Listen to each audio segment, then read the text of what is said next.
I'm Marissa Norcross. And I'm Dave Freund, and this is The Next Page. Good morning, Marissa. Good morning. It's another early morning recording for us today. It is. Not quite as early, but still early. Oh, I know. It's a beautiful morning, though. Mm-hmm. Crystal clear blue skies. Mm-hmm. A little bit of an autumn chill. It is. I can't believe it. It's all good, though. Mm-hmm. Because we can't keep things the same. Things always have to progress, right? Yeah, exactly. Which is where we are this week with step 2 in building your growth plan. Mm-hmm. So let's dive right in. Yes. I'm going to start with a quote. Strength and growth come only from continuous effort and struggle. Napoleon Hill said that. Can you read that again? Strength and growth come only from continuous effort and struggle. Now, people would say that, why in the world do I want to grow if it's going to be hard? Mm-hmm. Well, if we don't grow, we're really dying. And tomorrow's going to need a better version of today. Tomorrow's going to need a better version of me than today. The world is continually expanding. Ideas, knowledge are continually expanding. Demands, as our life grows, as we get older, it continues to expand, and we have to be ready for it. I needed to know more as a grandfather than I did as a father because I'm interacting with my children and my grandchildren. Business continues to expand and grow and change, and I don't know the details on how quickly knowledge multiplies, but it's at a record pace. Mm-hmm. So if we're not ready, we get left behind. So let's dive in. Yes. Let's learn more about the struggle here. Yeah. And today's tough. Yeah. If we think last week was tough, Mm-hmm. today is the toughest. So the first step, so what we really have to do, if you think about where we are, okay, we've identified what we want, where we want to go. That was last week. Mm-hmm. Now we have to figure out, where are we? Who are we? And, one of the things that we were talking about last week was values. That's part of it. We had to identify things that we valued. So let's start. I don't want to jump right into that one, but the closest friend assessment. Ouch. We've talked about this a little bit before. We have, Mm-hmm. because I have struggled in this area from time to time. And what we're asking people to do here is to take two people that know them extremely well, and they are going to ask that person for their greatest strengths, a greatest strength and a greatest weakness. Be prepared for what someone is going to tell you, because this could be tough. But the only thing worse than not, we've talked about this too, like when we talk about our 360s, the only thing worse than knowing the truth is not knowing it and remaining a jerk. That's kind of the way I put that. I know that's not a nice way to say it, but that's really the truth. Mm-hmm. So in reality, I have to know exactly where I am and what I'm struggling with. And the example that I frequently use for this is that when I went through my coaching certification, that was one of the questions that we had to ask. And when I asked my wife, it took her quite some time to get back to me. And what she really ended up saying is, you don't value people enough. Now, I didn't want to hear that. I thought that was terrible. But it was true. And it took me some time to really take a look at what that meant and why I was the way I was. And then I had to develop a plan to begin to value people more. So be ready for people to tell you some things that you may not want to hear. Now, I will say this, that if our greatest weakness is something like not valuing people, that is a character flaw, and you need to fix it. If it's your greatest weakness is you're not detail-oriented, you're not fixing that. That's not a character issue. It's a skill set issue. So what I would suggest there is we build systems, and we'll talk about that in the fourth session of this. If what my weakness is a skill set issue, I build a system or I staff that in my life. Mm-hmm. But if it has something to do with who I am as a person, a character trait, you gotta fix it. So our reason for wanting our greatest strengths and our greatest weaknesses are these. Clearly the weaknesses, we got to either work on it or staff it. But strengths, we want to be able to identify our strengths so that we maximize them. Unless your weakness is a character flaw, I'm going to tell you, don't spend a ton of time trying to get better at it. It's a character flaw, you will. But your strengths, maximize them. You need to spend the majority of your time getting better in your strength zone or your giftedness. That's why we had those questions last week where we started looking at some of those questions that we wanted answers on. So that's our greatest strength and greatest weakness thing. Mm-hmm. As you've heard me talk about those questions in the past, what kind of reactions kind of well up inside you when you think about asking somebody for your greatest strengths and your greatest weaknesses? I think I could handle the truth, but I would wonder, it's like you have to pick the right people who will give you the truth. Right. And not dance around the weakness area. Exactly. Or give you like a lot of strengths to then one weakness so that the ratio is less painful. Yeah. You know, like you really, like you need to find someone who knows you yes, really, really, really well and who would give you honest feedback without caveats and all that. Right. You know, my mom is not the person for me to ask what my weakness is. I was just going to say, I can't ask my mom. Excuse me. And it's because my mom, we're blessed to still have her with us, and she's 88. And I think she's forgotten my weaknesses. You know, that's why I chose my wife, and I chose a good friend of mine that I grew up with who now lives in Arizona. You know, because he knew me inside out and backwards kind of thing. So pick the right people. And if somebody says, oh, you're good at everything, no, wrong. I need to know, what do you think? So if they give you, let's say, 3 things that are your strengths, tell me which of those 3 do you think is my greatest strength? Do you think you could ask, if you work with someone really closely, just because they might know you in a different environment? Sure. Or yes. Yeah, you could ask coworkers, somebody, but again, it's got to be somebody that you have a great relationship with that is totally honest with you. I asked 2 people, one who was a family member, my wife, and the other who was somebody that was a good friend, but not a family member. Because I want people to see me in different lights. I probably could have also picked a person that I worked with. I think now, because you and I have worked together long enough, I could ask you and you would be honest with me. But yet, I didn't know you then. So, right. In the organization that I was at, as the president of the company, I don't think, maybe Dan, the owner. Yeah, Dan probably would have been really honest with me. But nobody else, I think some of them would have been kind of afraid. Right. I don't want to tell Dave that he's a jerk and doesn't value people. That's why I asked my wife. She had no problem. I shouldn't say she had no problem telling me, because I could tell it was a struggle for her to communicate it to me. But she did, because she loved me and she knew I was serious. So those are our greatest strengths and our greatest weaknesses. Then, now, we've talked about values. We really need to pick 6 values or value words. And you asked me before we started recording, is there a reason why I picked 6? No, half a dozen is an even number, is a nice number for me. Okay. But if you could pick 6, that's great. Because what we're going to do, we're going to take these words and we're going to evaluate where we are in each of those value areas.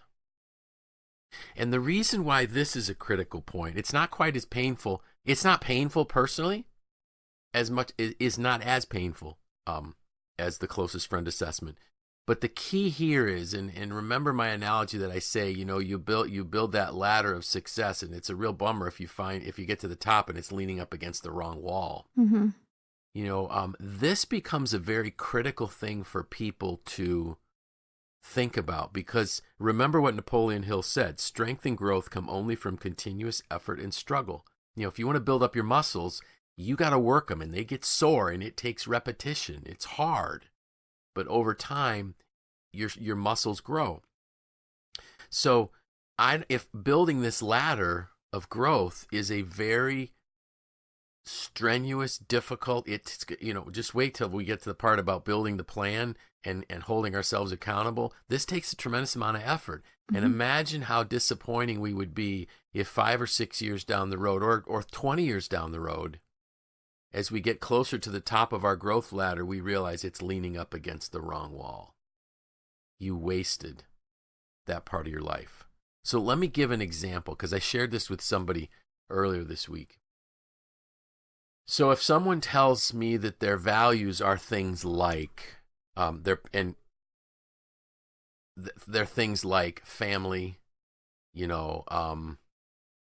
time with, marriage, relationships with children, those type of things, but they choose a career that has them away from home 80% of the time,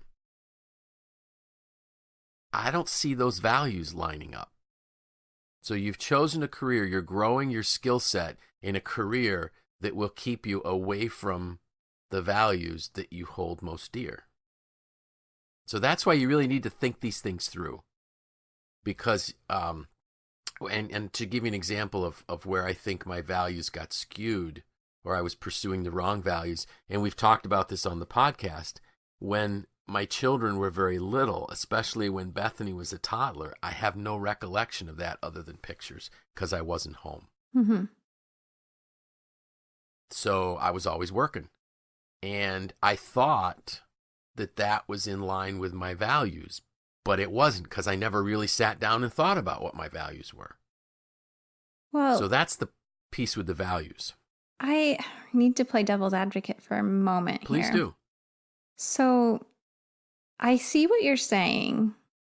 However, I could also see a scenario where for someone, that an opportunity that might have been an opportunity for someone to have their wife stay home with their kids and provide, the financial aspect of it allowed them to really provide and care for their family in a way that they couldn't have done otherwise. Or I'm also thinking men and women who are in the service or in the military, and how they're gone or deployed for quite some time. So I think I'm going to have to disagree a little bit with you maybe on that, and that it could line up depending on, I think, where the intentions are and where time frame, right? Like, okay, we're going to do this for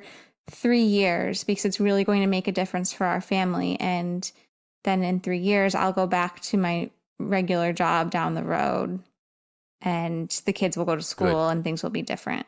So, I mean, how far off is that from what you were thinking? I know I kind of just came out of nowhere with that. No, it's good. I like it. It's good. I like it. You're absolutely right. And so this is why our growth plan is not a 1-year plan. Mm-hmm. Okay. And still the values, wow, that was really loud when I circled that on my page. Hopefully the recording didn't hear that. But that's why the values piece is so important, because they're stackable. Mm-hmm. Okay. So maybe now would be a good time for us to kind of go through that stackable values piece. Mm-hmm. So you're absolutely right that there are times when we make sacrifices for to move us closer to our long-term values.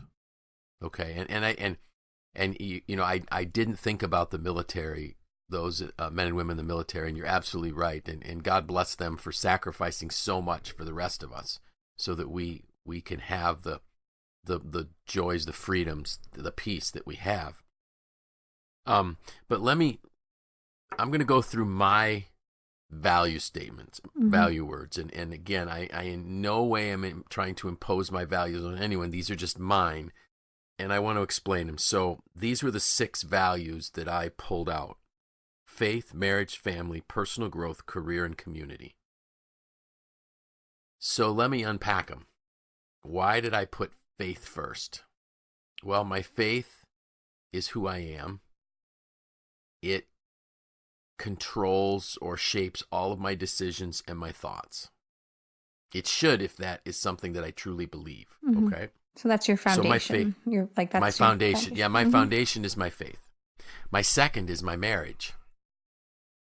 I think it's the next thing closest into importance to my faith. If my faith, and because my wife and I began our marriage in faith, believing that God had brought the two of us together, we both would agree that faith has to be number one, because it was what kind of first drew us together. Mm-hmm. After my marriage is my family. And this is something that is really important that sometimes can get skewed. My children can never become more important to me than my wife. And I remember once saying something to my mom. I don't remember what it was, but I remember my dad and I must have been kind of like a brat or something. And he said to me, "Don't you ever talk to my wife that way." So all of a sudden, he was defending and protecting her. Mm-hmm. And I remember the day when I said something like that to one of my kids, one of my sons. And I think it was really good for me to see that my dad prioritized my mom over me. And I think it was good for my kids to see that. And I'm hoping that my sons prioritize their wives over their children. Okay? Because in fact, it was something that was said at my wedding. The greatest gift that a father can give his children is to love their mother. Mm-hmm. So that's why that order there. Then I get to personal growth after family. So my personal growth, my growth plan is the next most important thing. And I know what somebody's going to say, where's career come in? It comes in under personal growth. Because if my career and my job is keeping me from developing, I soon will not be employable. So that's why I kind of have prioritized my personal growth over that. So let's say I'm working in a place that doesn't allow me opportunities for growth. And when I say personal growth, I mean personal/professional. Mm-hmm. I blend them all together. I'm not giving you a life plan. I'm not giving you a career plan. I'm giving you a life plan that includes career. Mm-hmm. So I may need to change jobs. If I'm in a job that's holding me back, that's not allowing me to go to training, that's not giving me opportunity to learn new things, that's probably not a good place for me to work. And the beauty right now for all of our listeners, I don't care where you are in the United States. I can't say anything about our listeners in other countries because we do have folks listening in 8 countries. But it is really an employee's market right now. And I'm not encouraging people to leave their job, but I am if that job is not continually growing and developing you. One of the great things that comes up frequently for those of us at MACNY is our growth plans, where Randy, our president, is talking about us having growth plans. And we're going to hopefully take that up a notch in this new fiscal year we're in. Mm-hmm. And then lastly is community. So people would say, well, why'd you put community last? Because I can't help the community if these other things aren't in line. Mm-hmm. And I'm big on community. I think that we need to do much more for our communities than we're doing now. I think people need to be involved in, you've heard me talk about school boards, scout leaders, Little League coaches, Pop Warner coaches, cheerleading, whatever it is, we need to interact with the community. But if I don't have those other values in line, I don't have much to give the community. So that's why I've shaped why I've asked us to pull out 6 value words so that we understand where they are. Now, you may not get the priority just right. I don't think I did early on in my career. And so now if I use the value things based on, to the question that you had asked about, what about making some sacrifices so that you can meet your goals long term? Absolutely. I think what I would, if I would have known my values better when Bethany was younger, I probably would have asked the question, is it really necessary for me to stay late X number of nights a week? Mm-hmm. Because I'm going to be honest, my boss would have said, David, what are you doing here? But I had it confused. And that's different than the person that makes a conscious decision. Maybe dad wants mom to stay home with the kids, so he picks up a part-time job. That's different. So, you've made valued decisions that affected your career. Mm-hmm. Right now, working from home a couple days a week. You and I've talked about it, and I've said publicly on the podcast, I really admire the choice that you made. But you're also looking at a long-term. This is, again, it's not a short-term growth plan. It's a long-term plan with short-term actions and objectives. Mm-hmm. Did that make sense the way I answered that? Mm-hmm. Okay. I think so. So, and hey, if any of our listeners have questions, email them to us. Yep. If you disagree with us, let us know. Maybe if we were more controversial, we'd get a few more emails. Anyways, we're not going there. Well, and my question to you is, like, how long did it take you to come up with these 6? Did you work with a different set of 6 at one point and then say, no, this isn't right? Or I know we talked about the priority shifted a little bit. Or maybe what can someone expect for themselves as they work through this? So the first time you look at it, it's going to be really hard to do. Mm-hmm. I'm 58. I've looked at these lists for probably 5 or 6 years. Probably the first time I heard this was probably when I started with the John Maxwell team. That's when I really heard the first time people talking about growth plans. I teach one of the classes I teach is a 1-day workshop on the 15 invaluable laws of growth. And John really hits these things hard in that book. So every time I teach the class, I think about it. But for me, literally, when I identified these 6 for the email, I rattled them right off. Mm-hmm. Because again, I'm old enough now to have seen some of that and seen some of the shifting in the priority. Years ago, I would have never had personal growth. And I'm not sure I would have had community. Remember, I didn't value people. So I think 2 were added over the last 5 years. Mm-hmm. So we got that. So now we have to evaluate how we're doing in those value areas. And, our listeners already know my reflection questions, so I'm not going to spend a ton of time. But there's a little twist on. So in each of these, think of a matrix, think of a chart, if you can picture that in front of you. So under faith, which mine was my first one. Well, let's pick marriage, because that could be one that might need some work. Mm-hmm. In my marriage, what's going well? What's not going well? What's missing in this area was my third question. And what am I unsure about in this area was the 4th reflection type question. So it's a little twist on my typical reflection questions. But I'm going to say them again. What's going well? What's not going well? What's missing? And what am I unsure about? Now here's the little bit of the caveat when we do this assessment. Allow your spouse to answer the same question. So, because marriage is not just me, marriage is my wife and me.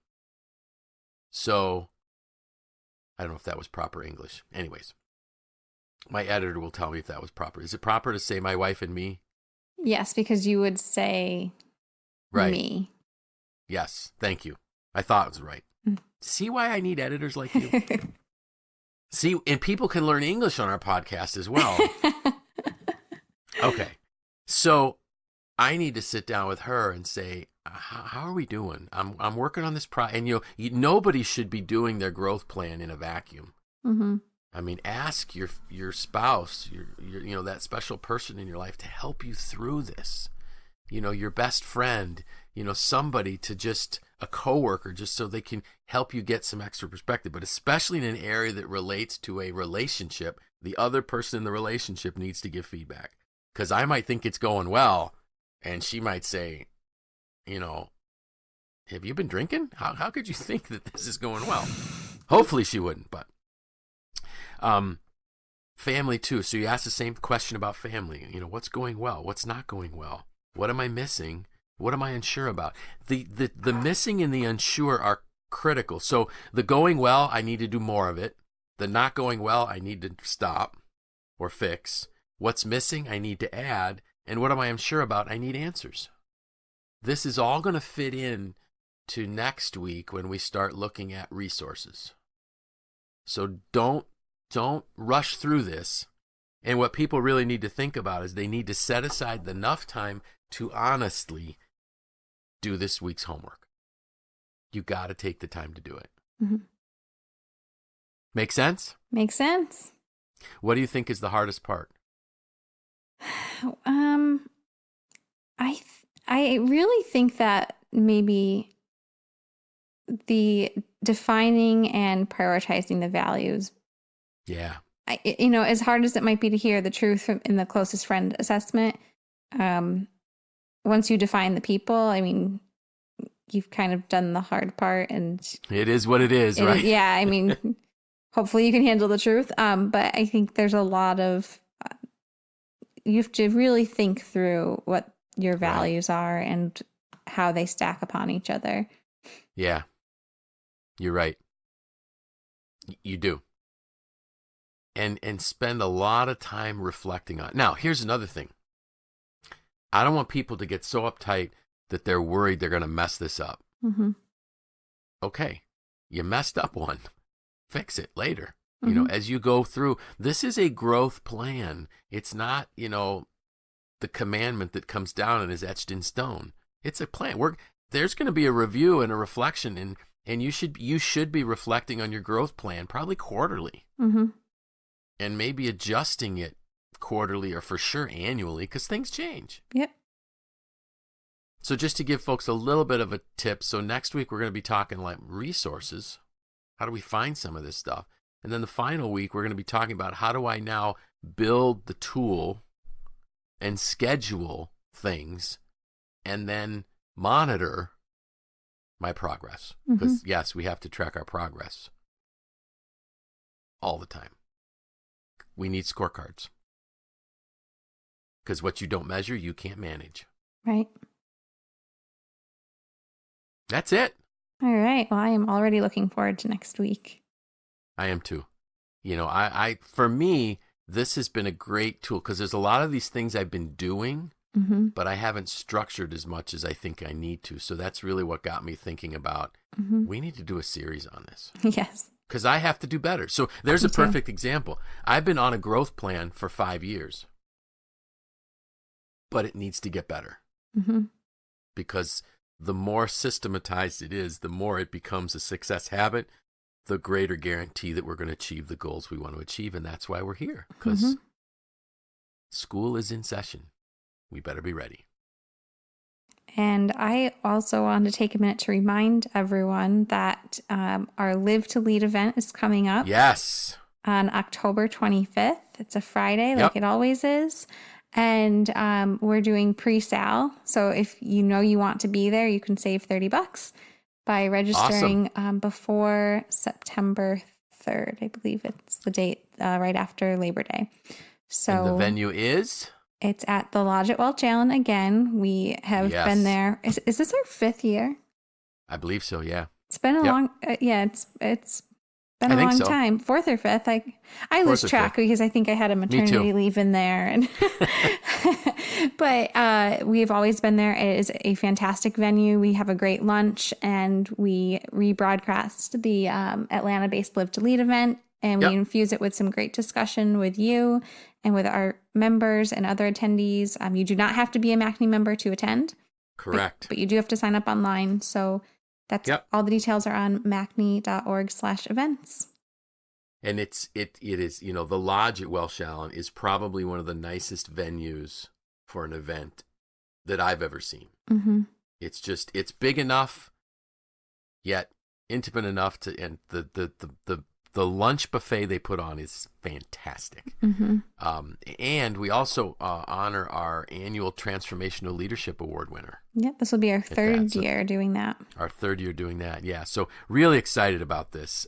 It's my favorite event. Of course, everybody knows that I'm obsessed with leadership. So looking forward to it, and thank you for that reminder. And we're going to give people the reminders every week until they run out of days. Until we sell out. That we do. Until we sell out, because we do. Yeah, this event, we do cap it just so that we make sure we all fit in the room. Yep. And so there's 5 speakers that speak, John Maxwell and 4 others. And so go to the MACNY.org events, and you'll see all the details.